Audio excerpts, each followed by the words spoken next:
எல்லாருக்கும் வணக்கம். Welcome to ருசியோ ருசி. இன்றைக்கி நம்ம ருசியோ ருசி சேனலில் பார்க்க போகிறது வரக்கூடிய புதன்கிழமை நாளோடு சேர்ந்து வரக்கூடிய தை அமாவாசை திருநாள் அன்னைக்கு நம்ம வீடுகளில் செல்வம் செழிப்பதற்குண்டான அருள் கிடைக்க பெறணும் அப்படின்னு சொல்லும் பொழுது எந்த ஒரு குறிப்பிட்ட மரத்தினுடைய வேர் இல்லைனா பட்டை வைத்து எந்த குறித்த பரிகாரத்தை மேற்கொள்ளணும், இதனால் நம்ம அழைக்காமலேயே அதிர்ஷ்டம் எப்படி வீடுகளுக்கு தேடி ஓடோடி வரும் அப்படிங்கிறதுக்குண்டான அனைத்து விதமான தகவல்களையும் தான் நம்ம இன்னைக்கு இந்த பதிவின் மூலிமா தெரிஞ்சுக்க போகிறோம்.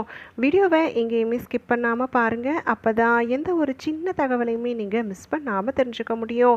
இப்போ நம்ம ஸ்டார்ட் பண்ணிடலாம். பொதுவாக எல்லாருக்குமே பார்த்தீங்க அப்படின்னாக்கா வாழ்க்கையில் முன்னேறணும் அப்படிங்கிற எண்ணம் இருந்துக்கிட்டே தான் இருக்கும். யாருக்குமே அந்த முன்னேற்றம் வேணாங்கிற ஆசை இருக்கவே இருக்காது. எப்படியாவது நம்ம வாழ்க்கையில் முன்னேறணும், வாழ்க்கையில் ஜெயித்து காட்டணும் அப்படிங்கிற எண்ணத்தோடு தான் நம்ம ஒவ்வொரு விஷயத்தையுமே பார்த்து செய்கிறோம். அப்படி அந்த முன்னேற்றத்தை நோக்கி செல்லும் பொழுது ஒரு சில நேரங்களில் நமக்கு தடைகள் ஏற்படும், ஒரு விதமான சோர்வானது ஏற்படும். அப்படி அந்த மாதிரியான தடைகள், நமக்கு ஏற்படக்கூடிய மன வருத்தங்கள், இது அனைத்தையுமே போகணும் அப்படின்னு சொல்லும் பொழுது கண்டிப்பாக இந்த புதன்கிழமை நாளோடு சேர்ந்து வரக்கூடிய தை அமாவாசை நாள் அன்னைக்கு நம்ம மேற்கொள்ளக்கூடிய பரிகாரம் நிச்சயமான பலன்களை பெற்று தருவதாக நம்பப்படுது. பொதுவாக ஆன்மீகத்தை பொறுத்த வரைக்கும் நம்ம பயன்படுத்தக்கூடிய பூக்களாக இருக்கட்டும், இலைகள், பட்டை, வேர், இப்படி ஒவ்வொன்றுக்கும் பார்த்தீங்க அப்படின்னு சொன்னால் தனித்துவமான சிறப்புகள் இருக்குது. எந்த அளவுக்கு நம்ம உடலில் நோய்களை போக்குவதற்கு இந்த இலைகள், வேர்கள், பூக்கள் எல்லாமே பயன்படுதோ அதே மாதிரி தான் நமக்கு வாழ்க்கையில் ஏற்படக்கூடிய அனைத்து விதமான பிரச்சனைகளையும் தீர்ப்பதற்குண்டான அருளையும் இந்த குறிப்பிட்ட மூலிகைகள் பெற்றுத்தரும் அப்படின்னு சொல்லி நம்பப்படுது. அதனாலே பார்த்தீங்க அப்படின்னாக்கா நம்ம வீடுகளில் மூலிகை சாம்பிராணி அப்படின்னு சொல்லிட்டு நிறைய விதமான பொருட்கள் அனைத்தையுமே சேர்த்து தூபம் போடுறது அப்படிங்கிறத செய்கிறோம். அப்படி அந்த சாம்பிராணி தூபத்தில் வரக்கூடிய புகை நம்ம வீடுகளில் நிறையும் பொழுதும் அதை நம்ம தொடர்ந்து சுவாசிக்கும் பொழுதும் நம்ம வீட்டில் இருக்கக்கூடிய எதிர்மறை சக்திகள் அழிவதோடு மட்டும் இல்லாமல் நமக்குள்ளே ஏற்படக்கூடிய எதிர்மறை எண்ணங்கள் அனைத்துமே கட்டுக்குள் வருவதற்குண்டான வாய்ப்பையும் பெற்றுத்தரும். அப்படிப்பட்ட இந்த சக்தி வாய்ந்த மூலிகைகளில் ஒன்று தான் இந்த அற்புதமான வேர் மற்றும் பட்டை வழிபாடு. எல்லாருக்குமே வாழ்க்கையில் ஏதோ ஒரு விதத்தில் பிரச்சனைகள் இருந்து கொண்டே தான் இருக்கும். அந்த பிரச்சனைகளை தீர்ப்பதற்குண்டான வழிபாடு, பரிகாரம், முயற்சி, இது அனைத்துமே செய்துகிட்டே இருந்தாலுமே அந்த பிரச்சனைகளை முறியடிப்பதற்குண்டான ஏதோ ஒரு விதத்தில் நமக்கு அதிர்ஷ்டம் ஏற்படணும் அப்படின்னு சொல்லும் பொழுது கண்டிப்பாக இந்த வேர் இல்லைனா பட்டை நமக்கு கை கொடுக்கும். அப்படிப்பட்ட இந்த சக்தி வாய்ந்த வேர் தான் என்ன, இல்லை அதனுடைய பட்டை தான் என்ன அப்படிங்கிறத தெரிஞ்சுப்போம். சாதாரணமாகவே பார்த்தீங்க அப்படின்னு சொன்னால் மகாலட்சுமி தாயாரனுடைய அம்சமாக கருதப்படக்கூடியது தான் மாதுளை மரம். மாதுளை மரம், நெல்லி மரம், இது அனைத்துமே மகாலட்சுமி தாயார் குடிகொண்டிருக்கக்கூடிய ஒரு அற்புதமான மரம் அப்படின்னே சொல்லலாம். இப்படி இந்த ஒரு சிலருடைய வீடுகளில் மாதுளை மரம் இருக்குது அப்படின்னு சொன்னாலே மகாலட்சுமி தாயார் அந்த வீட்டில் குடிகொண்டிருக்கிறாங்க அப்படின்னு சொல்லப்படுது.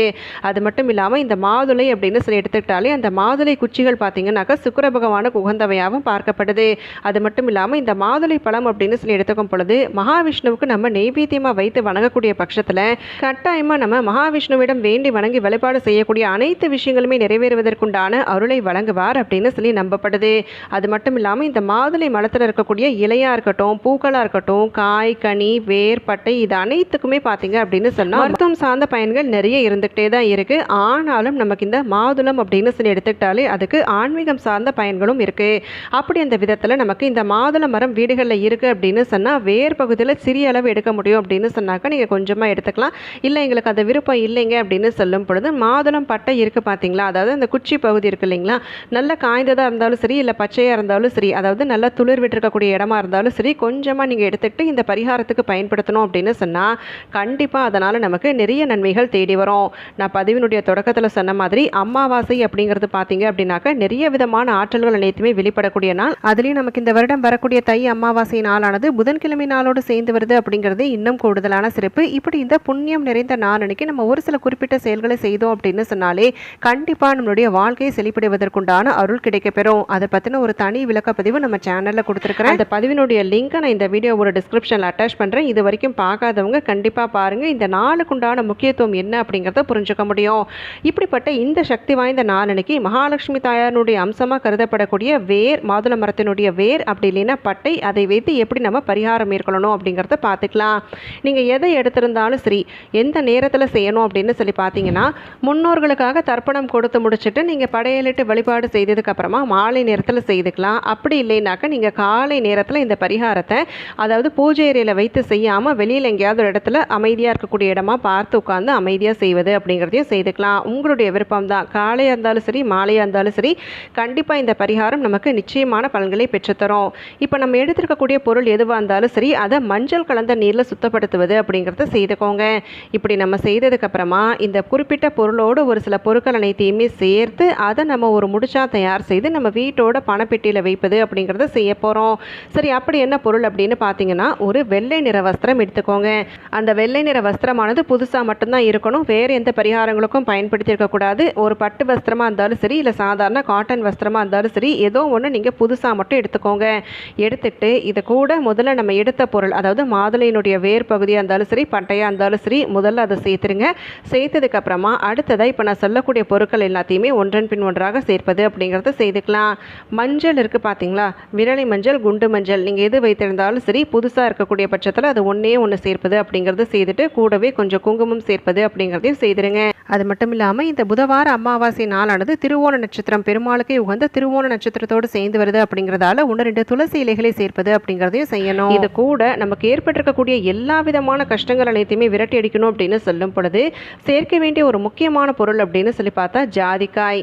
ஜாதிக்காய் பொதுவாக பார்த்தீங்க அப்படின்னாக்க நிறைய மருத்துவம் சார்ந்த குணங்கள் இருக்குது. அதே சமயத்தில் ஆன்மீகத்தை பொறுத்த வரைக்கும் நமக்கு எப்பேற்பட்ட கஷ்டங்கள் இருந்தாலும் சரி அது அனைத்தையுமே விரட்டி இந்த மாதுளை வேர் இல்லைன்னா பட்டையோடு சேர்ந்து வைக்கக்கூடிய காரணத்தால் அதிர்ஷ்டம் அழைக்காமலேயே வீடுகளில் தங்குவதற்குண்டான அருளை பெற்றுத்தரும் அப்படின்னு சொல்லி நம்பப்படுது. சேர்த்ததுக்கு அப்புறமா இது எல்லாத்தையுமே ஒரு முடிச்சு மாதிரி தயார் பண்ணிட்டு அதை நம்ம வீட்டில் பணம் வைக்கக்கூடிய இடத்துல வைப்பது அப்படிங்கிறத செய்துக்கலாம். இல்லை பணம் சம்மந்தப்பட்ட கஷ்டங்கள் எதுவும் இல்லைங்க, எனக்கு சாதாரணமாக மனதளவில் ஏற்படக்கூடிய துன்பங்கள் இல்லை அடுத்தவர்கள் பேசக்கூடிய வார்த்தைகளால் ஏற்படக்கூடிய கஷ்டங்கள் இது அனைத்துமே விலகணும் அப்படின்னு சொன்னாக்க நீங்கள் பொதுவாக வரவேற்பறை இருக்குது பார்த்தீங்களா, வரவேற்பறையில் உருளி வைத்திருப்பீங்க இல்லைங்களா, அந்த உருளிக்கு பின்பக்கத்துலையோ இல்லை யாருடைய கண்டையுமே படாத ஒரு இடத்துல வைப்பது அப்படிங்கிறத செய்திருங்க. இப்படி நம்ம குறிப்பிட்ட விஷயத்தை செய்யக்கூடிய காரணத்தால் கண்டிப்பாக நம்ம வீட்டில் என்றென்றைக்குமே ஏற்படக்கூடிய கஷ்டங்கள் தீர்வதோடு மட்டும் இல்லாமல் அதிர்ஷ்டம் நிரந்தரமாய் தங்குவதற்குண்டான அருளையும் பெற்றுத்தரும். இப்போ பண முடக்கங்கள் தீரணும் அப்படிங்கிறதுக்காக நம்ம இந்த வழிபாடு மேற்கொள்கிறோம் அப்படின்னு சொல்லும் பொழுது கண்டிப்பாக நீங்கள் பணம் வைக்கக்கூடிய பணப்பெட்டியில் வைக்கலாம். ஏன்னா ஒரு சிலருக்கு பார்த்தீங்க அப்படின்னாக்கா ஏதாவது ஒரு விதத்தில் லாபம் வர மாதிரி இருக்கும், ஆனால் லாபம் கை நழுவி போயிடும். இந்த மாதிரி பிரச்சனைகள் இருக்கக்கூடியவங்க கண்டிப்பாக அந்த மாதிரி பணப்பெட்டியில் வைக்கும் பொழுது அந்த அதிர்ஷ்டம் பார்த்தீங்க அப்படின்னு சொன்னால் என்றென்றைக்குமே நம்ம வீடுகளில் தாங்கும், நம்ம வீட்டில் இருக்கக்கூடிய பண கஷ்டங்களும் தீரும். ரொம்ப ரொம்ப எளிமையான பரிகாரம் தான், நிறைய பொருள் எதுவுமே தேவை கிடையாது. இந்த குறிப்பிட்ட விஷயத்தை இந்த அற்புதமான சேர்க்கை வரக்கூடிய நாளன்னைக்கு செய்தாலே போதும், கண்டிப்பாக அதனால் மிகுதியான பலன் கிடைக்கும். சரி, இந்த பொருள் எல்லாத்தையுமே சேர்த்தாச்சு. இது எத்தனை நாள் வைத்திருக்கணும் அப்படின்னு சொல்லி பார்த்தீங்கன்னா சரியாக ஒரு 48 நாட்கள் மட்டுமே வைத்திருந்தாலே போதும். கண்டிப்பாக அதனால் நமக்கு ஏற்படக்கூடிய அதிர்ஷ்டம் நம்ம வீடுகளில் நிலைத்திருப்பதற்குண்டான அருளையும் பெற்றுத்தரும். 48 நாள் முடிஞ்சதுக்கப்புறமா இதில் இருக்கக்கூடிய பொருட்கள் அப்படியே நீங்கள் முடிச்சு எடுத்துட்டு ஓடுகின்ற நீரில் விடுவது அப்படிங்கிறது செய்துக்கோங்க. இல்லை கால்படாத இடத்துல போடுவது அப்படிங்கிறத செய்துக்கலாம். நம்ம ஒரு சில பரிகாரங்கள் செய்யும் பொழுது அந்த பரிகாரத்தால் பலன் கிடைக்குது அப்படிங்கிறத நம்ம மனதளவில் ஏற்று அதற்குண்டான மாற்றங்களும் நம்ம வீடுகளில் ஏற்படுது அப்படின்னு சொன்னால் தொடர்ந்து அதே மாதிரி பரிகாரங்கள் நம்ம செய்து பலன் பெறலாம்.